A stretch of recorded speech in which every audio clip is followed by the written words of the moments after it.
ಮುದ್ದೆ ಬೇಡ ಎನ್ನುವ ಮಕ್ಕಳಿಗೂ ಇಷ್ಟ ಆಗುವ ಸ್ವೀಟ್ ರಾಗಿ ರೆಸಿಪಿ ಮಾಡೋಣ. Double protein recipe.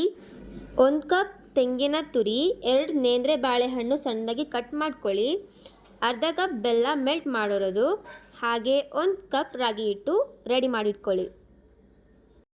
ಕಡಾಯಿ ಬಿಸಿ ಮಾಡಿ ಸ್ವಲ್ಪ ತುಪ್ಪ ಹಾಕಿ ಸ್ಲೈಸ್ ಮಾಡಿರೋ ಬಾಳೆಹಣ್ಣು ಹಾಕಿ ಮಿಕ್ಸ್ ಮಾಡಿ. ಲಿಡ್ ಕ್ಲೋಸ್ ಮಾಡಿ 2 ನಿಮಿಷ ಬೇಯಿಸಿ. ಬೆಂದ ಮೇಲೆ ಚೆನ್ನಾಗಿ ಕಲಸಿ ಮತ್ತು ಬೆಲ್ಲ ಹಾಕಿ ಮತ್ತೊಮ್ಮೆ ಕಲಸಿ. ಬೆಲ್ಲ ಮೆಲ್ಟ್ ಆಗಂಗೆ ಕಲಿಸ್ಬೇಕು. ಫುಲ್ ಮೆಲ್ಟಾಗಿ 2 ಮಿಕ್ಸ್ ಮಾಡಬೇಕು. ತೆಂಗಿನ ತುರಿ ಹಾಕಿ 1/4 ಟೀ ಸ್ಪೂನ್ ಜೀರಿಗೆ ಹಾಕಿ 1/4 ಟೀ ಸ್ಪೂನ್ ಉಪ್ಪು ಹಾಕಿ ಮಿಕ್ಸ್ ಮಾಡಿ ಸೈಡ್ಗೆ ಇಟ್ಬಿಡಿ. ನೋಡಿ ಎಷ್ಟು ಸ್ವೀಟಾಗಿ ಕಾಣ್ತಿದೆ ಅಂತ. ನಂತರ ಒಂದು ಪಾತ್ರೆ ಬಿಸಿ ಮಾಡ್ಕೊಳ್ಳಿ. 1.5 ಕಪ್ ನೀರು ಹಾಕಿ ಸ್ವಲ್ಪ ತುಪ್ಪ ಹಾಕಿ 1/4 ಟೀ ಸ್ಪೂನ್ ಉಪ್ಪು ಹಾಕಿ ರಾಗಿ ಹಿಟ್ಟು ಹಾಕಿ ಚೆನ್ನಾಗಿ ಮಿಕ್ಸ್ ಮಾಡಿ.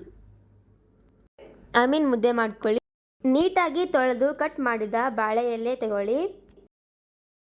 ಎಲೆ ಮೇಲೆ ರಾಗಿ ಮುದ್ದೆ ಹಾಕಿ ಕೈಯಲ್ಲೇ ತೆಳ್ಳಗೆ ಲಟ್ಟಿಸಿ ಅದರ ಮೇಲೆ ಬೆಲ್ಲನ ಮಿಕ್ಸ್ ಹಾಕಿ ಸ್ಪ್ರೆಡ್ ಮಾಡ್ಕೊಳ್ಳಿ. ನಂತರ ಎಲೆನ ಫೋಲ್ಡ್ ಮಾಡಿ ಇಡ್ಲಿ ಪಾತ್ರೆಗೆ ಇಟ್ಟು ಸ್ಟೀಮ್ ಮಾಡಿ. ಜಸ್ಟ್ 15 ನಿಮಿಷ ಸ್ಟೀಮ್ ಮಾಡಿದರೆ ಸಾಕು. Easy, tasty and healthy ragi recipe must try ಮಾಡ್ಕೊಳ್ಳಿ.